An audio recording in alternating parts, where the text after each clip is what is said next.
Hello and welcome to Vacation Yoga. My name is Valerie. For today's masterclass, we are going to break down child's pose.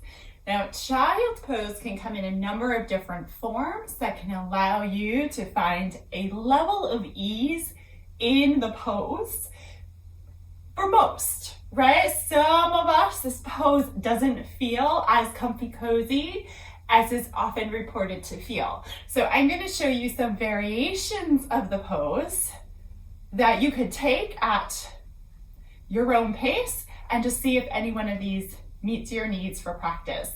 You are going to need one block and your mat for practice. Let's get started. So we'll start in child's pose, just walking your hands forward toward the top of the mat, fanning out your fingers, bringing the knees underneath the hips. Then coming into some gentle cat-cows, we'll draw the shoulder blades in and down the spine as the gaze lifts, then rounding into the spine, tucking the chin and the tail. Let's take a couple more of these, just opening up the front and back body, and then rounding and hugging in. And then take one more.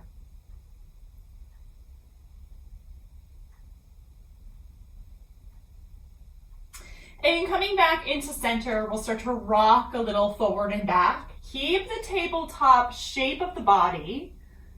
It might be that you walk the hands a little further forward, however, and just start to feel the hip hinge in this. Now remember, the knees are forward, so the hips are pretty neutral right now, but checking into how the hinge feels here. And then come back into center. In your tabletop, we'll start walking your hands forward again. Start to feel what might occur into the hands and into the arms. And just gently start to shift the hips back, maybe a quarter of the way, and then bring yourself back to center. So in essence, we're easing our hips and our body into this pose. And I have been in classes where we start in child's pose, and I can find that to be really a difficult way to start just because my joints aren't quite warmed up yet. So let's warm them up today. Why not?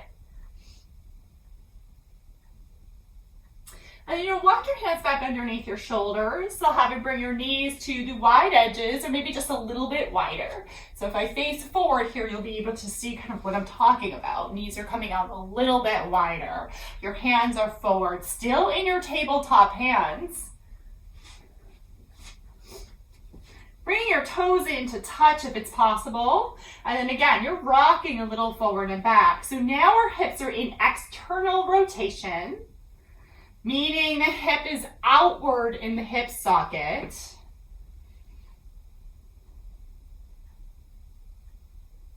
And as you rock back and forth, you're just gonna feel around the hip and the legs. Let's kind of see what's there. And sometimes the hips don't make it all the way back to the heels. And that's fine. We're gonna just kind of work with what we've got on any given day. And then I want you to keep the hips nice and high and walk your hands forward. And then come down onto your forearms. And you can have your forearms on blocks if that's better. Fingertips are tracking forward. And then gently guide the hips back and lift the hips back up again. So this will deepen the expression of the pose. And maybe you find that the knees wide isn't helpful. Maybe you want them in a little bit. Some students will want them further out, so feel free to take it. And then maybe try a couple ways. That way, when you get into this spot, it's not just one spot for the knees and the legs.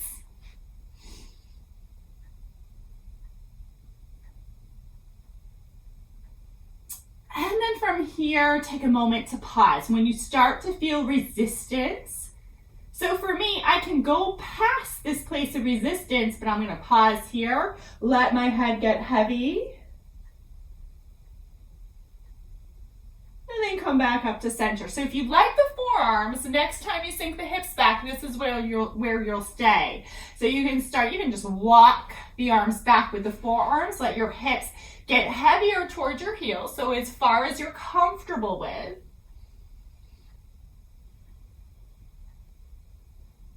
pause here. Let the heart space open up. So when I talk about heart space, that's from top of the shoulder to top of the shoulder, across the collarbones. And you might practice reaching the arms a little further forward. See how that feels. As you put more weight into the arms and the hands, you can let the head start to come down closer toward the mat. And we want the ears either above the biceps or in line with the biceps. So if you find that doesn't happen, add a block underneath your forehead so the forehead can rest on something. And keep the arms reaching forward. But now with the head resting, the neck also gets to release and rest.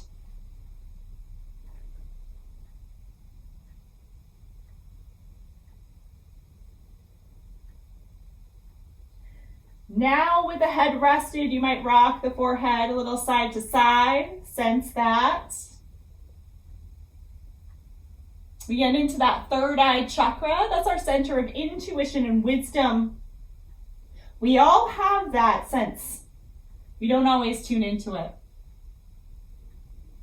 And then we'll lift up the forehead. We'll take the variation with the arms over toward the right side. So reach, fold forward. I place my block over to the side because I like my head hanging, but you might have the block here too. When you're over to one side, expect a little pressure into the right leg. Right side, right pressure. Coming on over toward the left side, maybe you bring that block along with you again and you're reaching. Maybe your forehead does meet the mat. And it can change side to side. We want to support each pose. Next inhale, you're lifting up. Walk your hands toward the top of the mat again.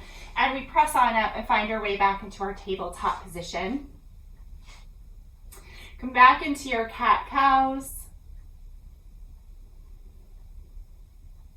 Releasing the pose.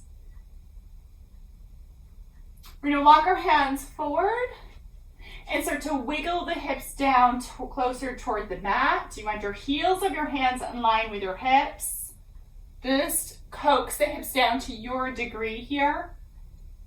And then release.